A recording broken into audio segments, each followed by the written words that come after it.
Hello everyone, আসসালামু আলাইকুম। আশা করি সবাই ভালো আছেন। মাছ খেতে কে না পছন্দ করে,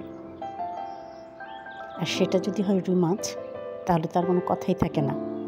তবে হ্যাঁ, বাচ্চারা কিন্তু মাছ একেবারেই পছন্দ করে না, ওরা চিকেন প্রেফার করে। তাই আজকে একটু ভিন্নভাবেই রান্না করছি, যাতে ছোট বড় সবাই পছন্দ করে খায়। তো চলুন শুরু করা যাক। আমি এখানে নিয়ে নিয়েছি রুই মাছ, পটল, আলু, পেঁয়াজ, আদা রসুন পেস্ট, কাঁচামরিচ, লবণ, হলুদ, মরিচ আর ধনে গুঁড়ো। প্রথমে একটি কড়াইতে দিয়ে দিচ্ছি পরিমাণ মতো তেল, আর এবার এতে দিয়ে দিচ্ছি মিডিয়াম সাইজের 3টি পেঁয়াজ কুচি করা।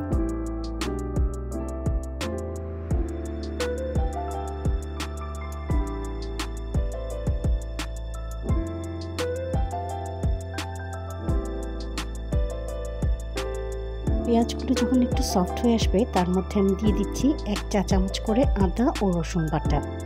আর এই আদা রসুন বাটা দেওয়ার পরে একটুখানি ভেজে নিব, যাতে করে আদা ও রসুনের গন্ধটা চলে যায়। Please to subscribe my channel and hit the bell icon. তাহলে কি হবে, নোটিফিকেশনটি সবার আগে আপনার কাছে চলে যাবে, আর ভিডিওটি সবার আগে আপনার কাছেই চলে যাবে।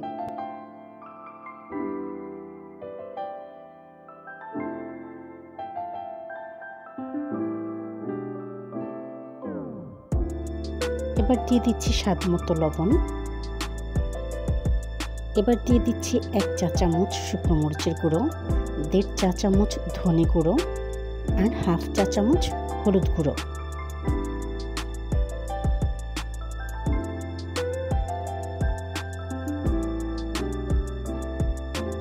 এবার এই সব মশলাগুলো খুব ভালো করে কষিয়ে নেব, যাতে করে মশলার যে কাঁচা গন্ধটা থাকে সেটা চলে যায়।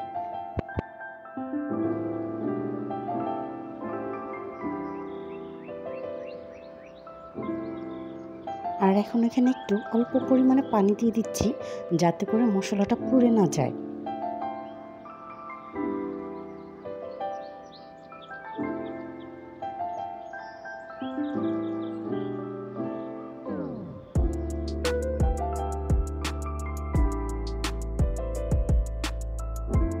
মশলা থেকে তেলও ছেড়ে দিয়েছে, আর মশলা কিন্তু খুবই ভালো করে কষানো হয়ে গেছে।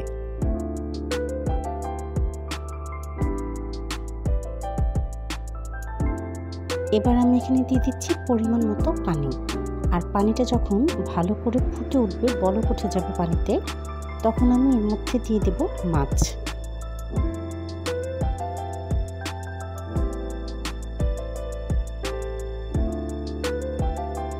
মাছগুলোকে আমি এপিট ওপিট করে উল্টে দিচ্ছি, আর ঢেকে দিয়ে একটু রান্না করে নেব। আমার মাছগুলো কিন্তু খুব ভালো করে কষানো হয়ে গেছে। এবার আমি মাছগুলোকে তুলে একটি সাইডে রেখে দিচ্ছি। এবার আমি একটি চামচের সাহায্যে পেঁয়াজগুলিকে ম্যাশ করে দিচ্ছি, আর তাতে করে কি হবে, পেঁয়াজগুলিও গলে যাবে আর তরকারিটাও সুন্দর একটু আঠালো আঠালো হবে। এবার আমি একই মশলার মধ্যে দিয়ে দিচ্ছি বড় সাইজের স্লাইস করে কাটা একটি আলু। এই আলুগুলোকে এবার আমি 2 থেকে 3 মিনিটের মতো রান্না করে নিব, যাতে করে মশলাগুলো খুব ভালো করে আলুর ভিতরে চলে যায় আর খেতেও ভালো লাগে।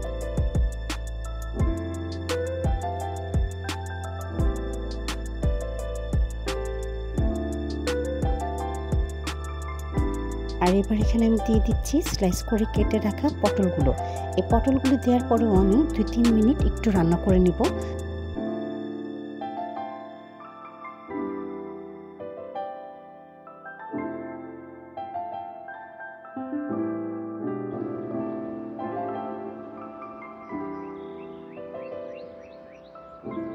এবার পরিমাণ মতো পানি দিয়ে সবজিগুলোকে ততক্ষণ পর্যন্ত রান্না করে নিব, যতক্ষণ না পর্যন্ত খুব ভালো করে সেদ্ধ হয়ে যাচ্ছে।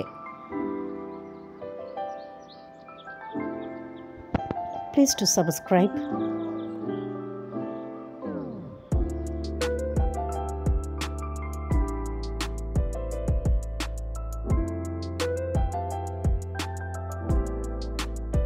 সবজিগুলো অলমোস্ট সেদ্ধ হয়ে এসেছে। এবার আমি সেই কষানো মাছগুলো একসাথে দিয়ে দিব। Please to subscribe my channel.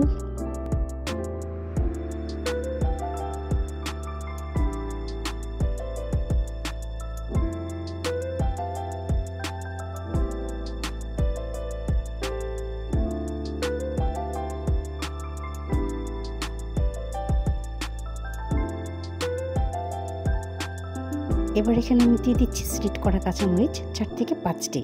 আমি আমার পছন্দ মতো দিয়েছি, আপনারা আপনাদের পছন্দ মতো দিবেন। আমার রুই মাছের কারি কিন্তু একেবারেই রেডি হয়ে গেছে। এবার আমি আপনাদেরকে পরিবেশন করে দেখাচ্ছি।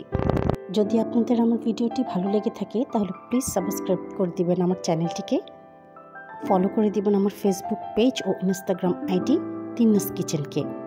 সবাইকে অনেক অনেক ধন্যবাদ সঙ্গে থাকার জন্য, পুরো ভিডিওটি দেখার জন্য। ইনশাল্লাহ আবারও হাজির হয়ে যাব নতুন কোনো ভিডিও নিয়ে। ততক্ষণ সঙ্গেই থাকুন। ধন্যবাদ সবাইকে।